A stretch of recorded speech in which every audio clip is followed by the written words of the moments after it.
سرکار غوث پاک رضی اللہ تعالیٰ عنہ فرماتے ہیں کہ ہمیشہ سچ بولو، سچ بولنا صفت اولیاء ہے۔ اور سرکار غوث پاک رضی اللہ تعالیٰ عنہ کے گھرانے کا سب سے بڑا تبرک ہی یہی ہے کہ ہمیشہ سچ بولو۔ کسی کہنے والے نے کیا ہی خوب کہا ہے کہ غوث اعظم درمیان اولیاء چو محمد درمیان انبیاء، یعنی غوث اعظم رضی اللہ تعالیٰ عنہ اولیاء کرام کے درمیان ویسے ہی ہیں جیسے کہ نبی کریم علیہ الصلاۃ والتسلیم انبیاء کے درمیان میں ہیں۔ آپ اندازہ لگائیں کہ سرکار غوث پاک رضی اللہ تعالیٰ عنہ ایک مرتبہ جنگلوں و بیابانوں کی طرف نکل پڑے۔ روایتوں میں تو یہ بھی آیا ہے کہ آپ سری لنکا کی سرحدوں تک آ گئے تھے۔ آپ کے جسم پر اتنی کمزوری آ گئی تھی کہ آپ 40 دن تک کھانا نہیں کھاتے تھے۔ 70 مرتبہ غیبی آواز آتی تھی، اے عبدالقادر تجھے میری قربت کا واسطہ، میری محبت کا واسطہ کھا لے۔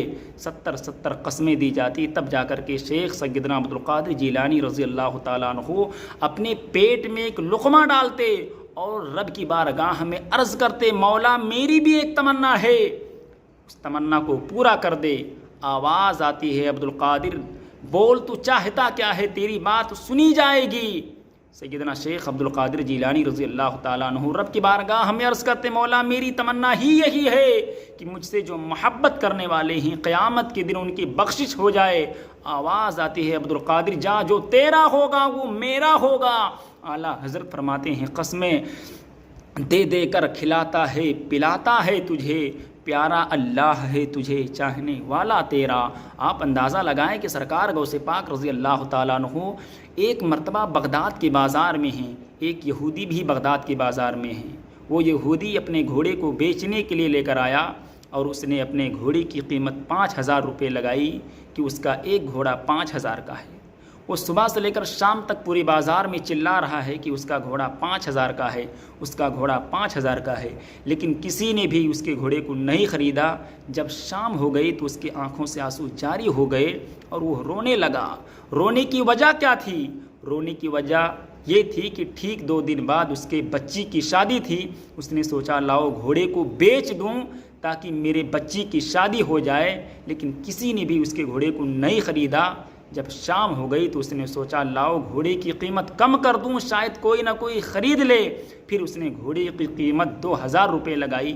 اتنے میں کیا دیکھا کہ سرکار غوث پاک رضی اللہ تعالیٰ عنہ بھی اس بازار میں ٹہل رہے ہیں۔ سرکار غوث اعظم رضی اللہ تعالیٰ عنہ ٹہلتے ٹہلتے اس یہودی کے پاس پہنچ جاتے ہیں۔ وہ یہودی جب سرکار غوث پاک رضی اللہ تعالیٰ عنہ کو دیکھتا ہے تو باادب کھڑے ہو جاتا ہے۔ سرکار غوث پاک رضی اللہ تعالیٰ عنہ فرماتے ہیں، کیا کر رہے ہو؟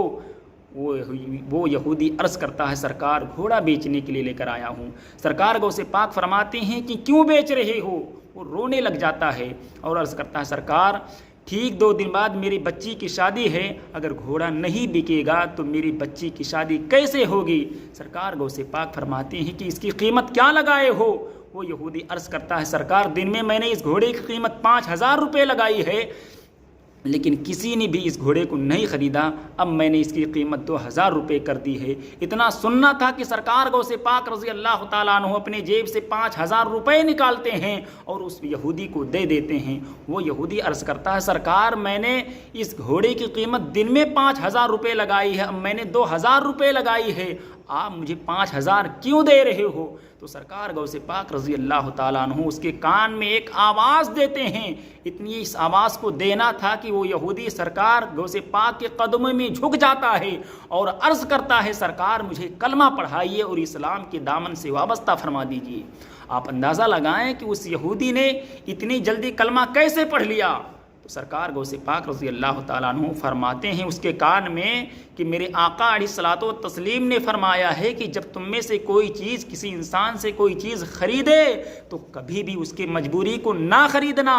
تو 5000 کا گھوڑا 2000 میں بیچنا یہ تیری مجبوری ہے، تو میں نے تیرا گھوڑا خریدا ہے، میں نے تیری مجبوری نہیں خریدی ہے۔